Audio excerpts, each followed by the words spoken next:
¿Qué tal? ¿Cómo están? Hoy vamos a hablar del Mundial 2014, en la primera parte. Estamos siempre dentro de la serie, que ustedes pueden ver enteramente acá, sobre por qué Argentina ganó solamente 2 mundiales. Sí, nada más que 2 mundiales. Hay gente que dice, ¿no es mucho 2 mundiales? No, no, no es mucho. Ustedes van a ver por qué no es mucho. Podía ser muchos más mundiales que pudo haber ganado la selección argentina, pero no, fueron 2. Así que vamos a empezar a hablar del Mundial 2014. Y este mundial, el 2014, va a tener una particularidad que ya veníamos anunciando en 2010, que es el hecho de la irregularidad total. Empieza a haber muchos problemas que tienen relación con lo político, no solamente con lo deportivo, y también con algo que va a ser cada vez peor, el tema psicológico de la mochila que tiene la selección argentina de tantos años sin ganar. Imagínense que desde Ecuador 93, de la Copa América, que la selección argentina no ganaba ningún título oficial de nada, solamente juveniles, olímpicos, pero la selección llamada absoluta no había ganado nada desde 1993 y estamos ya después del Mundial de Sudáfrica 2010. Ustedes recuerdan que yo les había contado, si no pueden ver acá también, un video en el que después que termina el Mundial 2010, hablo con Julio Grondona, junto con el colega Fabián Galdi, que está de testigo porque él estaba conmigo. Esto fue en Santon, donde estaba la FIFA, justamente en una localidad dentro de Johannesburgo, donde la FIFA se alojaba allí. Fuimos a un bar con Fabián Galdi, que era el bar de la zona, lo encontramos a Julio Grondona y tuvimos una charla bastante interesante. Esto fue días después de que la selección argentina con Maradona dejó Sudáfrica porque ya estaba eliminada después del durísimo 4-0 contra Alemania. Y ahí le planteé a Grondona, bueno, estuvimos hablando, yo le pregunto, Julio, ¿qué va a pasar con la selección a partir de ahora? Y le digo, yo tengo un candidato. Y me dice, ¿cuál? Le digo, 5 candidatos tengo en realidad. ¿Cuál? Dígame cuál es, a ver qué le parece. Bianchi, Bianchi, Bianchi, Bianchi o Bianchi. Bueno, Grondona me dijo, por supuesto que no, ya rotundamente no, Bianchi no, porque ya le había dicho varias veces que no a la selección, 3 veces, pero las encuestas van a dar a Bianchi de manera arrasadora como candidato. Sin embargo, va a pasar lo que ya en la época de Grondona, en los últimos años, venía pasando, pero se va a profundizar, y es el hecho de que se buscaba un candidato funcional a la selección. Un técnico que fuera funcional, ¿qué significa? Significa que cada vez había más negocios alrededor. Los negocios lastraron a la selección. Los negocios hundieron a la selección argentina porque había tanta prioridad por esos negocios y muchos negocios estaban relacionados con lo que producía Messi, alrededor de Lionel Messi. Entonces, claro, ¿qué iba a hacer Bianchi ahí? No era posible. Entonces se buscaba un candidato y era bastante difícil encontrar uno que calzara justo para esto. Lo que pasó es que ustedes se acuerdan que Maradona llega como candidato a la selección argentina bastante por su trabajito, llamémoslo así, en Pekín, en el palco, viendo la selección olímpica de Sergio Batista, que salió campeona. Batista había logrado amalgamar algo muy difícil, generaciones diferentes, Riquelme, Messi, bueno, todos juntos allí. Argentina gana brillantemente esa medalla dorada, ganándole realmente a rivales durísimos como Brasil en semifinal o Nigeria en la final. Bueno, así como Maradona llega y después fracasa, porque bueno, el Mundial de Sudáfrica termina mal en 2010, lo que piensa ahí Grondona es, bueno, ¿quién tengo yo funcional?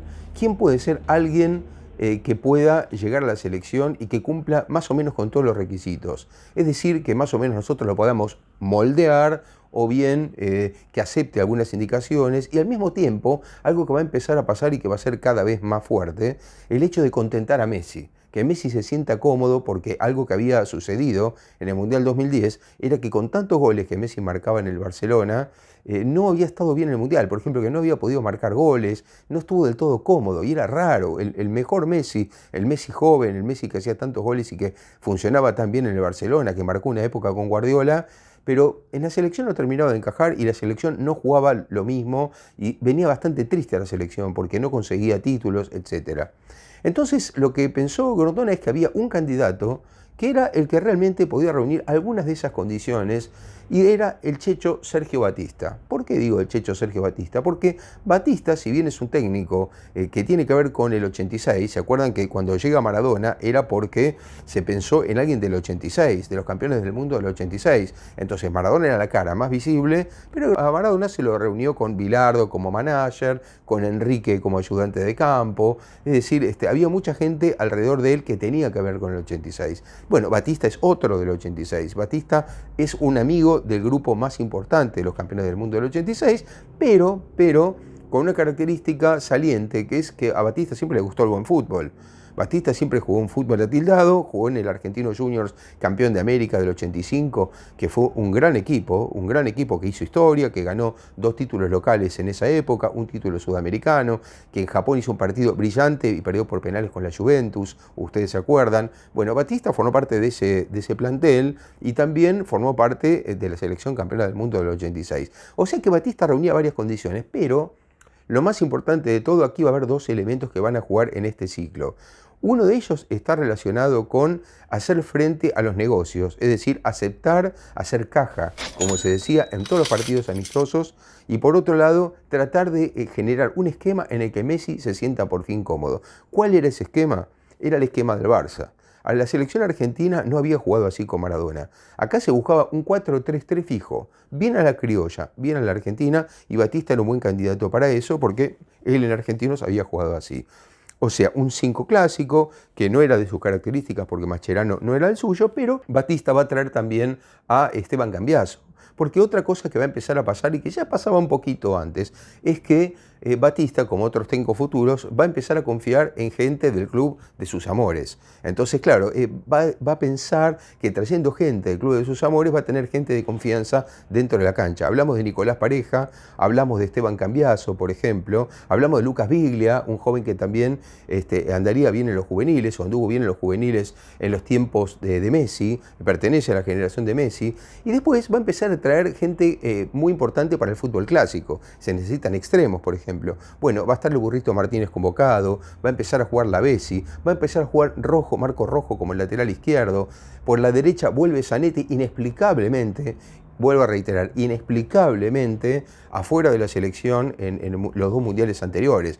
Uno de los mejores 4 de los últimos tiempos junto a Negro Ibarra. Ni Ibarra ni Zanetti formaron parte del Mundial de Alemania 2006 y de Sudáfrica 2010. Con todos estos requisitos, con todas estas situaciones, Sergio Batista encajaba perfectamente para todo.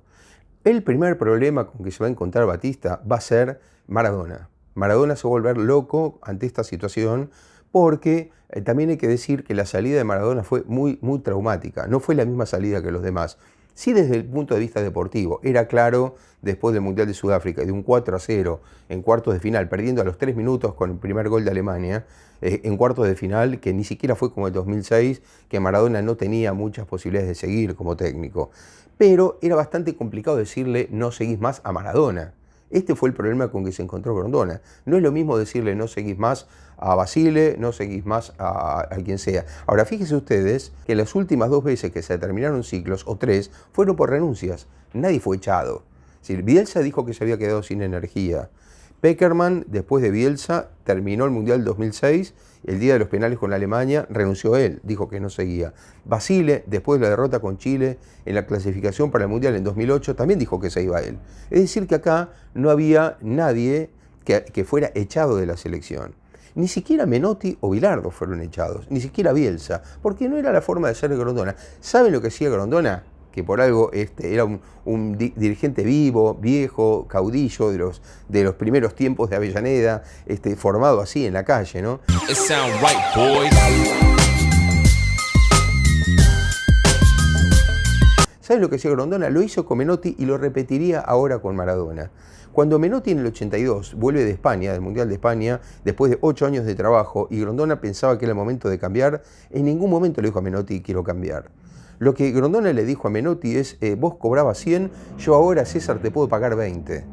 Y Menotti, lógicamente, dijo, yo 20 no puedo cobrar después de ser campeón del mundo y de 8 años de selección. ¿Sabés qué, César? Entonces te doy la mano y te deseo mucha suerte. Bueno, con Maradona hizo algo parecido a Grondona. No exactamente lo económico, porque además Grondona, muy vivo, sabía que el problema de Maradona no pasaba por lo económico. Lo que hizo Grondona fue decirle a Maradona que continuaba él, pero sin sus colaboradores. Es decir, él no quería ni a Enrique, ni a Mancuso, ni a todos los demás. Por supuesto que Maradona salió a decir, yo sin los colaboradores no trabajo. De ninguna manera no trabajo así.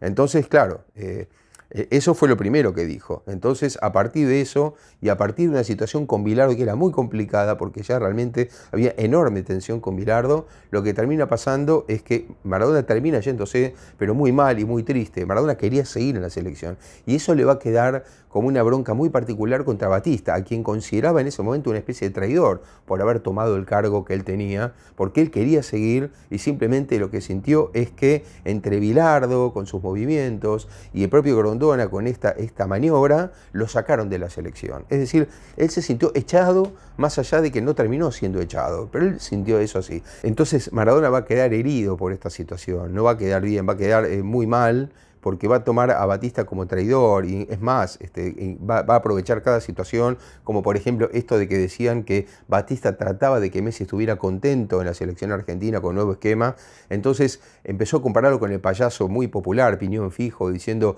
bueno, si lo quieren hacer tan feliz a Messi, que Batista se vista de Piñón Fijo y cosas por el estilo, que Batista decía, estoy muy dolido con esto. De hecho, Batista y Maradona se distancian después de muchísimos años de amistad. Ustedes piensen que los dos son de Argentinos Juniors, que Maradona conocía a la familia Batista de hacía mucho tiempo, entonces fue muy duro para Batista toda esa situación con Maradona muy opositor a él. Pero no va a terminar allí, va a haber otro hecho, una vez que Batista asume en la selección argentina, va a haber otro hecho muy importante que va a ser el primer partido amistoso que organiza la selección argentina, que organiza la AFA, para jugar la selección argentina contra Irlanda en Dublín. En ese partido en Dublín, va a estar por última vez, después de bastante tiempo con ausencia, Carlos Tevez. Carlos Tevez, ustedes recuerdan, uno de los preferidos, uno de los favoritos de Maradona. Bueno, Carlos Tevez en ese partido va a ser citado, pero es una citación en la que prácticamente ahí tiene una reunión con Grondona en el hotel y donde se le dice o se le da a entender que no va a volver, que no va a volver. ¿Por qué? ¿Por qué pasa eso? Porque en esa reunión, para sorpresa de Batista, que se entera también de esto, Tevez le dice a Grondona que Maradona nunca debió salir, que Maradona nunca se dio ir, que él cree que Maradona estaba para seguir. Esto lo dice con Batista ya como entrenador de la selección. Entonces hay una especie de pacto tácito, de estos pactos tácitos que siempre hay alrededor de la selección en los últimos años, en los que en silencio, porque no se decía nada, pero Tevez no solamente no va a ser citado, sino que Batista en cada viaje a Europa para conversar con muchos jugadores de la selección, a Tevez no lo va a llamar ni lo va a visitar.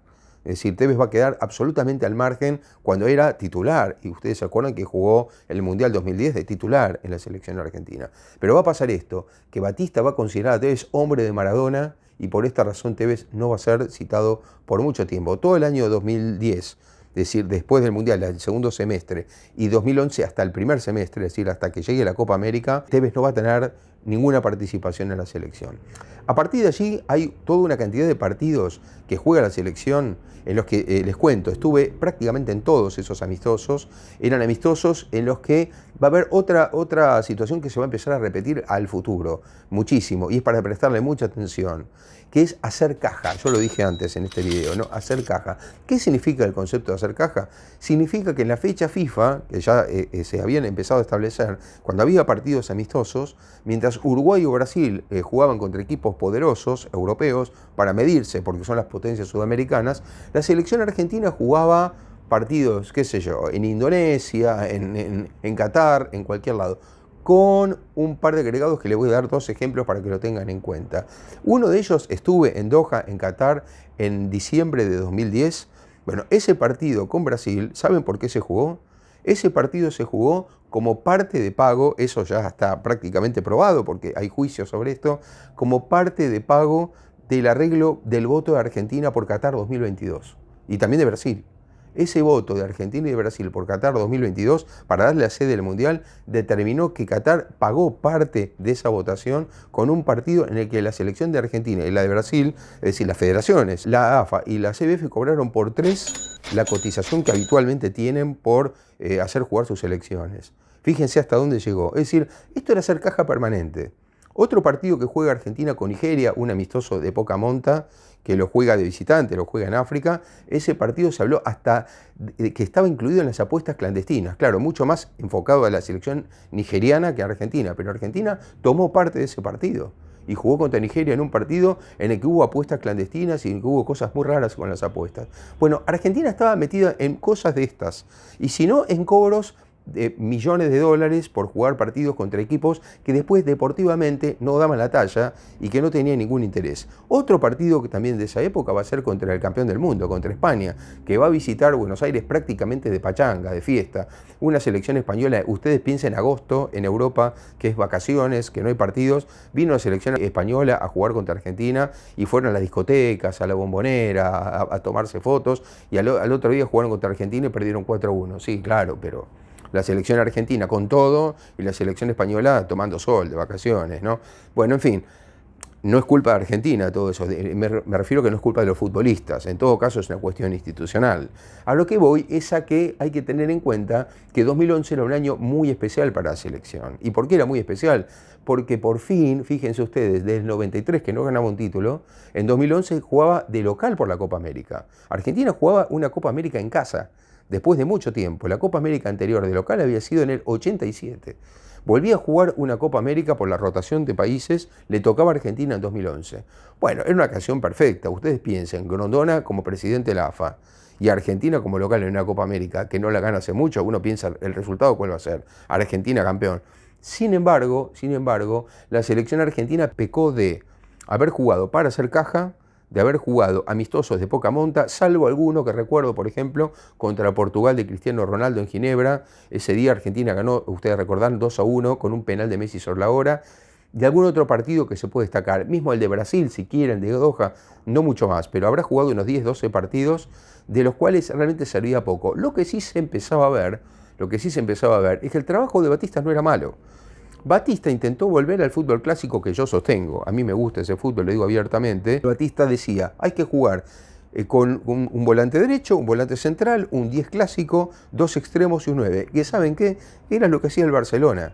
Por eso Messi estaba cómodo. La idea era contentar a Messi. Ahora, el otro problema fue que la idea era contentar a Messi desde el esquema táctico, pero también desde las publicidades, de hacer caja, de utilizar todos los sponsors de Messi para atraer a esos sponsors, y al mismo tiempo un juego bonito como el que hacía el Barcelona. Y yo creo que si se pecó en algo fue que fue exagerada esa copia. Es decir, en lugar de tener un estilo propio, ya fue, juguemos exactamente igual que el Barça. O sea, que Banega de Xavi, que Mascherano haga de Busquets, por supuesto que Messi haga de Messi, pero que los dos extremos hagan de Pedro, de Henry. Era casi decir, bueno, cambiemos la camiseta de Barcelona por la camiseta argentina. Pero ustedes piensan que dentro de todo es un estilo mucho más aceptable.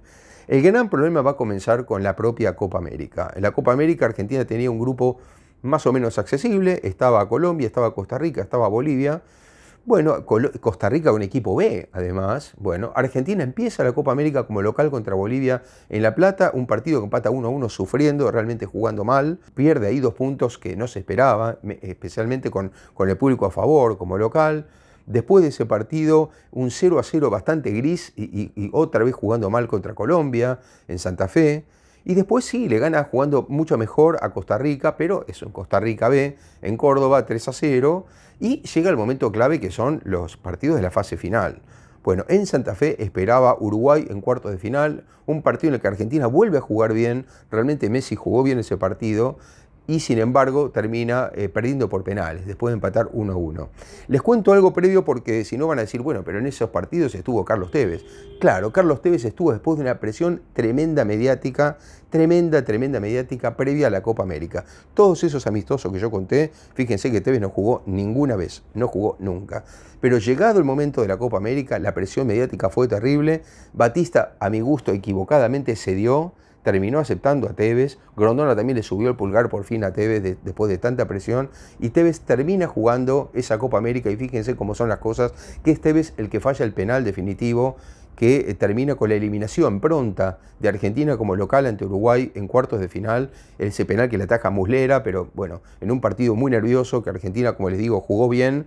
Inclusive le diría el mejor partido de Argentina fue contra Uruguay, pero no le pudo ganar, empataron, Uruguay resistió ese empate, un Uruguay que ya con el maestro Tavares Era un equipo consolidado, bien formado, con jugadores de mucha experiencia, y ese 1-1 termina mal para Argentina, termina con la eliminación, y Batista termina ahí su ciclo. Ese sí es un ciclo que termina, que le ponen un corte a Batista. Después de mucho tiempo es el primer entrenador al que le pone un corte claro, que le dicen que no va a seguir. Así que a mitad del 2011, un ciclo que había empezado a mitad del 2010, termina abruptamente con la eliminación de Argentina en la Copa América, y vamos a empezar a vivir estas irregularidades con los técnicos de acá en más, mucho más fuerte de lo que veníamos viviendo. Argentina otra vez se quedaba sin un título, había cambiado el esquema, había cambiado las condiciones, había cambiado todo, y sin embargo otra vez sin resultados. Les pido que se suscriban, que compartan estos videos porque siempre ayudan muchísimo, y también que le den me gusta, si pueden, a la campanita de acá abajo. Hasta la próxima.